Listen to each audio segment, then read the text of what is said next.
सोलापूर शहराचा पाणी पुरवठ्याचा प्रश्न कायमस्वरूपी सोडवण्यासाठी माननीय मुख्यमंत्री महोदय महाराष्ट्र राज्य यांनी साधारणतः सप्टेंबर महिन्यामध्ये एक बैठक घेऊन आपल्याला यापूर्वी 892 करोड रकमेची जी पाणी पुरवठा योजना त्याला मंजुरी दिली होती.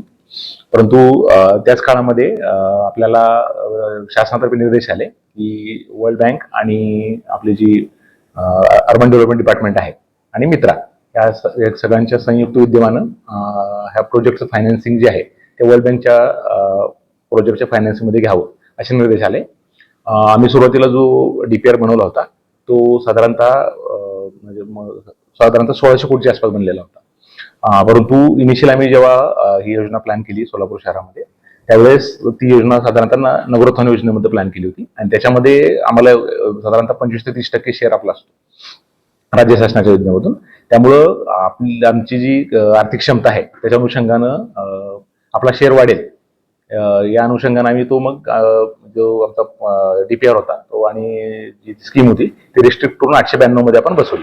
पण ओरिजिनली आपल्याला ती योजना जी होती त्यातल्या पण काही मग ESR आणि ज्या ठिकाणी आता सध्या पॉप्युलेशन कमी आहे असे भाग आम्ही त्यात वगळले होते. त्याच्यामध्ये एकमेव उद्देश हा होता की आपल्याला ते आर्थिक ताण पडू नये आणि आपल्याला जे सध्या साधारणतः 4-5 दिवसांना किंवा 6 दिवसांचे पाणी होते ते लवकरात लवकर आपल्याला पूर्ववत करून नागरिकांना दररोज पाणी आणि 24/7 पाणी देण्याचा आपला प्रयत्न पूर्ण करता येईल, शासनाचा मानस पूर्ण करता येईल.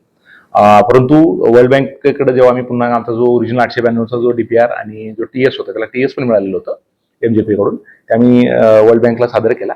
वर्ल्ड बँकेनं आम्हाला असं सुचवलं की हा जो प्रोजेक्ट आहे तो डिझाईन, बिल्ड आणि ऑपरेट या तत्वावर राबवला जावा. म्हणजे जसं आपण बघितलं असेल की जसं हायवेमध्ये एखादा कॉन्ट्रॅक्टर असतो तो स्वतः बांधतो आणि साधारण 5 वर्ष 10 वर्ष तो मेंटेन करतो. तशाच प्रकारची ही योजना आहे. याच्यामध्ये जो ठेकेदार असेल याच्यामध्ये बऱ्याच वेळा असं असतं की आपण शासकीय योजनामध्ये आपण इस्टिमेट बनवतो आणि ते इस्टिमेट बनवून जसं तसं तो एक्झिक्यूट करतो. ह्याच्यामध्ये अजून एक टप्पा आपल्याला मागे जायला लागतं की ह्याच्यामध्ये आता आम्ही सध्या जे बनवलेलं आहे इस्टिमेट बनवलेलं आहे तरी सुद्धा वर्क ऑर्डर मिळाल्यानंतर जो तो मक्तेदार असेल तो पुन्हा एकदा बघेल की आपल्या शहरामध्ये डिझाईनमध्ये कुठं पाईपलाईन आवश्यकता आहे, कुठली समजा एखादी जुनी पाईपलाईन आहे त्याला बदलायची आहे का. म्हणजे जरी आपण 100% इस्टिमेट बनवलेलं असलं तरी सुद्धा तो त्याच्या डिझायनिंग सुद्धा तो करतो. आपल्याकडे इतर प्रकल्पामध्ये डिझायनिंग असतं ते आम्ही करत असतो आणि तो डायरेक्टली एक्झिक्यूट करत असतो. ह्या प्रकल्पामध्ये परत आम्ही डिटेल इस्टिमेट बनवलेला आहे तरी सुद्धा त्याच्या लेवलला साधारणतः एक 4 ते 5 महिन्याचं तो डिझायनिंग करणे, इस्टिमेट करणे आणि मग करून मग ते डिझायनिंगचा पिरियड ओव्हर झाल्यानंतर आपण त्यांना मग तो काम फील्डवर सुरू करतो. वर्क ऑर्डर मिळाल्यानंतर साधारणतः 4 ते 5 महिने तो डिझायनिंगचं काम करत असतो. तर ह्या प्रोजेक्टमध्ये वर्ल्ड बँकेनं आम्हाला असं सुचवलं की DBO म्हणून आपल्याला जरी प्रणाली राबवायची असेल संपूर्ण शहराचं क्षेत्र आपल्याला कव्हर करावं लागेल आणि त्यानंतर मग त्यांनी जे उर्वरित जे क्षेत्र होतं आणि उर्वरित जे आम्ही काम म्हणजे निधी आमच्याकडं कमी म्हणजे ताण जास्त वेळ दिली SMC वर, त्यामुळे जे वगळलं होतं आम्ही सुरुवातीला ते सुद्धा पूर्ण आम्हाला ऍड करायला सांगितलं. त्याचबरोबर आपल्याला साधारणतः 50 कोटी रकमेचं आमचं जे मेंटेनन्सची कॉस्ट इलेक्ट्रिसिटीची ती कमी होण्यासाठी साधारणतः आमच्याकडं 50 कोटी रकमेचे आम्ही जे सोलार प्लांट आहे ते सुद्धा प्रस्तावित करायला सांगितलं, ज्यामुळे आमचं लॉंग टर्म मध्ये आमचं मेंटेनन्स आणि इलेक्ट्रिसिटी कॉस्ट कमी होईल. तर साधारणतः ही जी 892 कोटीची जी योजना अगोदर मंजूर होती आणि साधारणतः काय वाढ झाली मी थोडक्यात आपल्याला सांगतो की ही योजना DPO मध्ये राबवली गेल्यामुळं संपूर्ण आम्ही जे होतं पूर्ण शहर आपल्याला कव्हर करणं अपेक्षित आहे. आणि याच्यामध्ये साधारण सौर ऊर्जा प्रकल्प 50 कोटी, त्याचबरोबर IDC म्हणून आहे आम्हाला वर्ल्ड बँकेनं गायडन्स दिलेलं आहे ते 79 करोड. त्याचबरोबर वाढलेला GST जो आहे जवळजवळ तो 46 कोटीचा आहे. त्यानंतर WTP जो ओरिजिनल जो आपला 892 कोटीचा जो प्रोजेक्ट होता त्याच्यामध्ये तो 120 MLD क्षमतेचा होता, तो नंतर 150 MLDचा झालेला आहे. त्यात जवळजवळ 15 कोटीची रक्कम वाढलेली आहे. नंतर शुद्ध जलवाहिनी फेडर मेन याची साधारणतः पूर्वी 65 किलोमीटर लेंथचं होतं ते आता 77 किलोमीटर झालं, याच्यामुळे जवळजवळ 49 कोटीची वाढ झालेली आहे. MBR ची संख्या 6 होती 892 कोटीमध्ये, ती साधारणतः 10 झालेली आहे, त्यामुळे 17 कोटी वाढलेली आहे. ESR ची संख्या 24 होती अगोदरच्या ह्याच्यात, ती आता 30 झालेली आहे, यात जवळजवळ 21 कोटी वाढलेले आहे. आणि डिस्ट्रीब्युशन नेटवर्क जे होतं ते प्रामुख्याने आम्ही बरंच कमी कट केलं होतं, विशेषतः ज्या ठिकाणी लोकसंख्या कमी आहे असं आम्ही पहिल्या प्रोजेक्टमध्ये कमी केलं होतं. परंतु वर्ल्ड बँकेनं आम्हाला नंतर आता ऍड करायला लावलेलं आहे. ते सुरुवातीला 720 किलोमीटर होतं, आता 1117 किलोमीटर झालेलं आहे, यात जवळजवळ 33 किलोमीटरची वाढ झालेली आहे.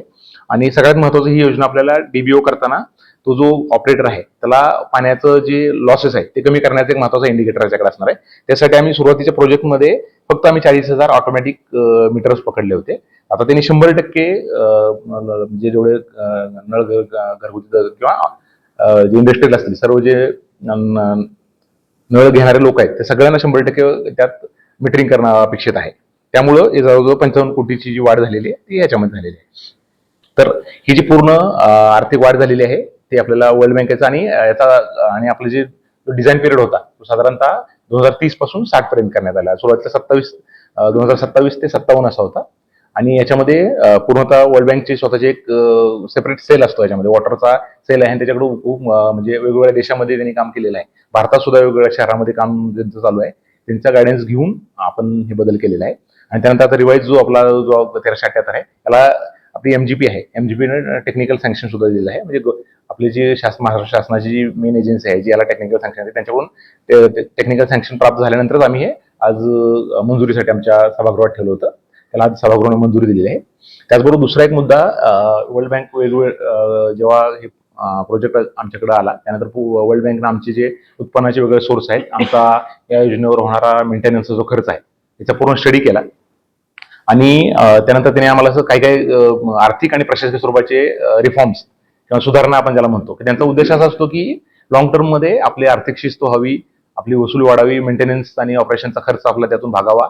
आणि ओव्हरऑलच ही जी योजना आपण ते कारण ते एवढी मोठी रक्कम जवळजवळ हे जे आपला प्रोजेक्ट आहे जवळजवळ 50% जो खर्च आहे ते वर्ल्ड बँक बिअर करणार आहे. 25% केंद्र शासन किंवा राज्य शासन आणि 25% आहे तो आमच्या महापालिकेचा शेअर राहणार आहे. त्यामुळे ते जवळजवळ 50% यात म्हणजे ते स्टेक होल्डर आहेत. त्यामुळे ते असं बघतात की ही योजना पूर्ण त्याचं डिझाईन पिरियड म्हणजे 60-30 वर्षाचं जे तिचं आहे ते चालावी. त्या दृष्टीने मग जे काही रिफॉर्म करणं आवश्यक आहे असं त्यांनी आम्हाला 4-5 गोष्टींचा रिफॉर्म त्यांनी आम्हाला सांगितलं होतं. त्यातला महत्वाचा रिफॉर्म असा होता की आपली कर प्रणाली आहे ते साधारणतः 2004 मध्ये आपलं असेसमेंट झालेलं आहे.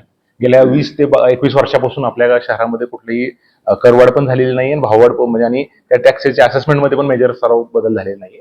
मग त्यांनी असं आम्हाला सांगितलं की आणि ती जी आपली जी टॅक्सेशन प्रणाली आहे ती अॅन्युअल रेंटल व्हॅल्यू म्हणजे त्याला म्हणजे आपण रेंट कॅल्क्युलेट करतो, नोशनल रेंट कॅल्क्युलेट करतो आणि त्यानंतर आपण मग त्याला काहीतरी वेगळं प्रत्येकाचं आपण स्लॅब ठरवून दिले त्यानुसार आकारणी करत असतो. बरीच किचकट प्रणाली आहे. त्यात सामान्य माणसाला किंवा कोणालाही ते कळत नाही.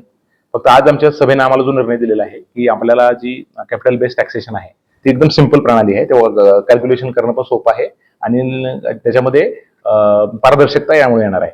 फक्त आम्हाला आमच्या बॉडीने स्पष्ट आम्हाला असे निर्देश दिले आहेत की ती लागू करताना कुठल्याही प्रकारचे करवाढ आता जे आहे कर त्यात कुठल्याही प्रकारचा करवाढ होणार नाही.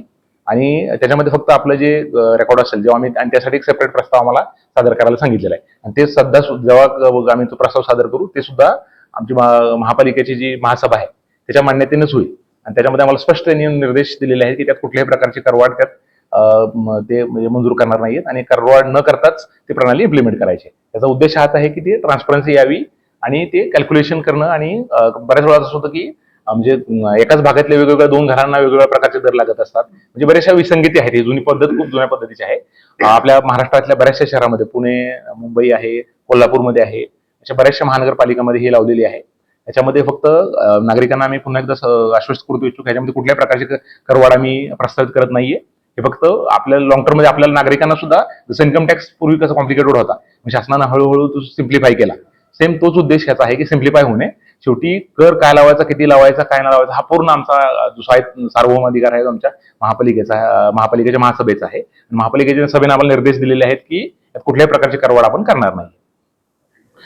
त्याचबरोबर ही जी पूर्ण प्रक्रिया वर्ल्ड बँकच्या स्टँडर्ड गाईडलाईन नुसार होणार आहे आणि याच्यासाठी माननीय मुख्य सचिव साहेब हे या जी प्रोजेक्ट आहे त्याच्या समितीचे अध्यक्ष आहेत आणि त्यांच्या मार्गदर्शनानुसारच ही पूर्ण पुढची निविदा प्रक्रिया राबवली जाईल. आणि त्याच्यामध्ये ही इंटरनॅशनल बिडिंग होणार आहे. त्याच्यामध्ये वर्ल्ड बँकेचे स्टँडर्ड बिडिंग गाईडलाईन्स असतात त्याच्यानुसार ही पूर्ण प्रक्रिया पारदर्शक पद्धतीने केली जाईल. आणि ह्याच्यामध्ये जशी जशी प्रगती होईल आम्ही आता शासनाला ठराव केल्यानंतर शासनाला फॉरवर्ड करू आणि त्यानंतर जशी प्रगती होईल तसं आपल्याला कळवण्यात येईल. धन्यवाद. एकंदरीत सोलापूर शहरातील कोणत्याही नागरिकांना कोणत्याही प्रकारचं टॅक्समध्ये अजिबात नाही, कुठलं नाही. हे फक्त प्रणाली आपण काय करतो, ही प्रोसेस आहे, ती कॅल्क्युलेशनची पद्धत असते. त्यामुळे कोणावरही कुठलंही अतिरिक्त बऱ्याच वेळा ना काही समाज माध्यमामध्ये आणि मीडियामध्ये छापून आलं होतं की दुप्पट वाढ करणार तिप्पट वाढ करणार, असं कुठलंही प्लॅनिंग नाहीये आणि वर्ल्ड बँकेनं सुद्धा आपल्याला कुठल्याही पद्धतीनं करवाढ करा असं सुचवलेलं नाहीये. त्यांचं जे रेकमेंडेशन आहे की सिम्पलर टॅक्स प्रणाली जर ठेवली तर लोकांना पण कळतं, कॅल्क्युलेशन सोपं जातं आणि आपल्याला रेकॉर्ड मेंटेनन्स आणि इतर बाबतीत सोपं जातं. Acceptable taxation. प्रामुख्याने आता शासनाकडे हा प्रस्ताव सादर करणे हे याची निविदा प्रक्रिया पण बरेच साधारणतः 3-4 महिन्याची, कारण मोठी प्रक्रिया आहे. याच्यामध्ये वर्ल्ड बँकेचा अप्रुव्हल असते, माननीय मुख्य सचिव यांच्या अध्यक्षतेखाली समितीचा अप्रुव्हल घेणे, मग त्यानंतर आपल्या केंद्र शासनाच्या योजनेत बसवायचे का राज्य शासनात, हे निर्णय ते आम्हाला ती समिती देईल. त्यानंतर मग हे पहिल्यांदा प्रायोरिटी आमची आता हे योजनेची जी टेंडर प्रक्रिया आहे ते पार पाडणे असेल आणि मग टप्प्याटप्प्याने आपण आमच्या महापालिकेचे जे जनरल बॉडी त्यांची चर्चा करून मग पुढील जे काय त्यांनी त्यात अजून 2-3 असे पण सांगितले की त्यांनी म्हणजे आपले आमचे जे अरियर्स आहेत म्हणजे प्रॉपर्टी टॅक्स आहे ते वसूल करावेत, वॉटर लॉसेस होतात ते रिड्यूस करणे आहे आणि डीबीओ मॉडेलमध्ये असं असतं की जो ऑपरेटर आहे तो जो 10 वर्ष ती योजना चालवणार आहे. तर साधारणतः त्यांचं असं म्हणणं आहे की जे नॉन रेव्हेन्यू वॉटर नावाचा एक प्रकार असतो, म्हणजे जेवढं वॉटर आपण फिल्टर करून देतो त्यातलं 100% म्हणजे साधारणतः 80 ते 90% त्याचं बिलिंग व्हावं. म्हणजे जेवढं समजा 100 लिटर पाणी आपण देत असू तर त्यात 90 रुपयेचं बिलिंग होऊन, व्हॉल्युमेट्रिक बिलिंग होऊन, आता सध्या काय होतं आपण किती पाणी देतो आपले फिक्स चार्जेस आपण वॉटरचे देतो, तर त्याच्यामध्ये जेवढे आपण पाणी देऊ त्याचं किमान 80 ते 90% बिलिंग झालं पाहिजे. तो एक स्टँडर्ड नॉर्म आहे, ते आपल्या सर्व ज्या पाणी पुरवठा योजना असतात ना त्यासाठी त्यांनी दिलेला आहे तो, आणि त्यानुसार म्हणजे आपले जे 5-6 मेजर रिफॉर्म सांगितले असे बाकीचे पण रिफॉर्म त्यांनी आम्हाला सांगितले आहे.